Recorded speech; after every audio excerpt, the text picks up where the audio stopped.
वृश्चिक राशि, राहु केतु का परिवर्तन 18 मई 2025।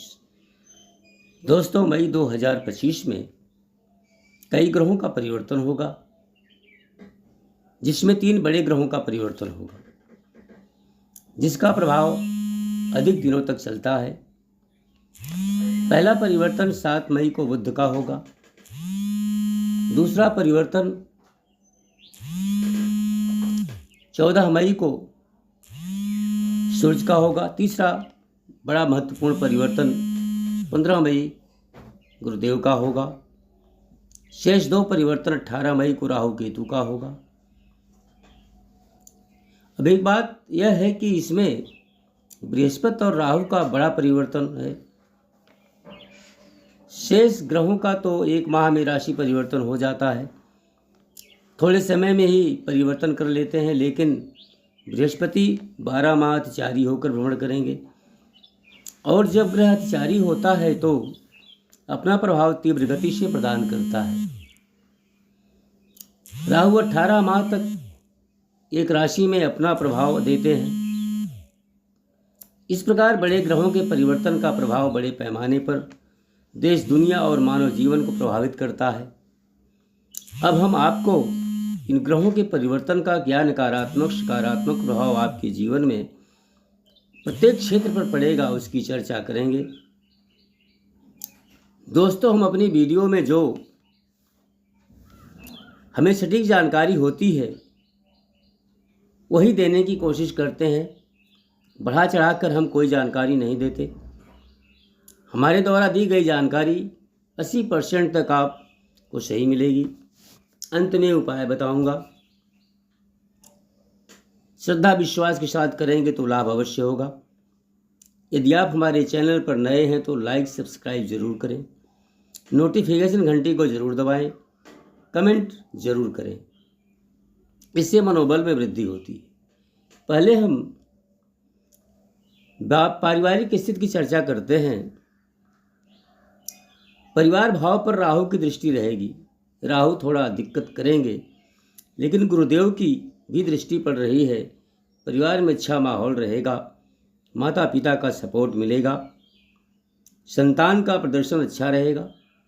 यदि कोई इंटरव्यू कंपटीशन की तैयारी कर रहे हैं तो उसमें सफलता मिलेगी, अच्छे जॉब मिल सकते हैं। परिवार में धार्मिक कार्य होंगे। प्रत्येक लोगों में धर्म कर्म के प्रति रुचि बढ़ेगी। एक बात बता देना चाहता हूँ, इस परिवर्तन का पूर्ण लाभ लेना है तो क्रोध न करें, शांत रहें, सबकी बातों को सुनें। जल्दबाजी में कोई कार्य तो कतई न करें, गलत कार्यों से दूरी बनाएं। राहु यही सब करवाएंगे। सावधानी रखेंगे तो परिवर्तन का बहुत ज़्यादा लाभ अर्जित करेंगे। वैवाहिक जीवन में केतु का प्रभाव रहेगा, लेकिन गुरुदेव उनकी नकारात्मकता को खत्म करेंगे। पार्टनर के स्वास्थ्य पर विशेष ध्यान देने की आवश्यकता है। स्वास्थ्य बिगड़ सकता है। पति पत्नी में अच्छा तालमेल रहेगा। एक नियम बना लें, सोमवार को एक साथ शिव मंदिर जाएं। इससे वैवाहिक जीवन में और प्रेम जीवन में भी बहुत सुधार होगा। प्रेम जीवन तो हम बहुत अच्छा नहीं कहेंगे, लेकिन केतु अलगाववादी ग्रह हैं तो नोक झोंक बनी रहेगी। तालमेल बनाकर रखें, क्रोध पर नियंत्रण रखें।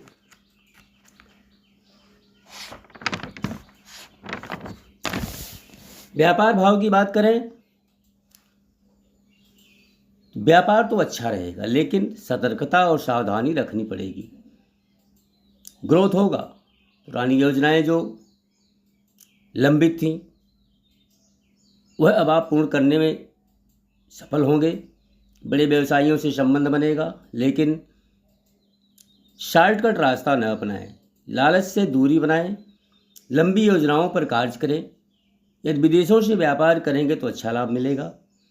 भूमि, मकान, शराब, शेयर, सट्टा, वायदा बाजार से संबंधित कार्य करते हैं तो फायदेमंद रहेगा। गलत संगत से दूरी बनाएं। मांस मदिरे का सेवन न करें। यदि आप वकील, ब्रोकर, राजनीतिक क्षेत्रों से जुड़े हैं, कॉन्ट्रैक्टर, न्याय से जुड़े हैं तो यह राहु और गुरु का परिवर्तन अपार सफलता प्रदान करेगा। अनैतिक कार्यों से बचें। आप चाहे नौकरी जातक, आप चाहे प्राइवेट सेक्टर में कार्यरत हों या सरकारी क्षेत्रों में, सावधानी पूर्वक कार्य करें, क्योंकि राहु निश्चित है गलत कार्यों की तरफ ले जाएगा, उल्टा सीधा काम करवाएगा, प्रलोभन देगा, धन कमाने का गलत तरीका बताएगा और इतना जल्दबाजी पैदा करेगा कि सोचने की समय नहीं देगा और संकट खड़ा कर देगा। इसलिए इस परिवर्तन काल में ईमानदारी से ही कार्य करें। सावधानी हटी दुर्घटना घटी, इसलिए सोच विचार कर ही कार्य करें। धन भाव, धन तो खूब आएगा लेकिन गलत तरीके से कतई न कमाएं। कमाने की कोशिश करें। पैतृक संपत्ति क्रय विक्रय आदि से अच्छा धन आएगा। सट्टा, लॉटरी, शेयर या किसी संस्था से अचानक बड़ा धन मिल सकता है। यह परिवर्तन बहुत ही लाभकारी है, केवल सतर्कता और सावधानी रखनी है। अब मैं आपको एक उपाय बताता हूँ, इसे 10 मिनट जरूर करें डेली। आपकी राशि के स्वामी मंगल देव हैं, कहीं भटकने की आपको ज़रूरत नहीं है। मंगलवार का व्रत रखें, परिवार के साथ मंदिर जाएं, घर में पूजा स्थल पर घी का दीपक जलाएं, इलायची मिश्री का भोग लगाएं और ओम राम दूताय नमः इस मंत्र का निरंतर चलते फिरते जब भी खाली हो इसका जप करते रहें। विशेष लाभ होगा, विशेष फायदा मिलेगा। धन्यवाद।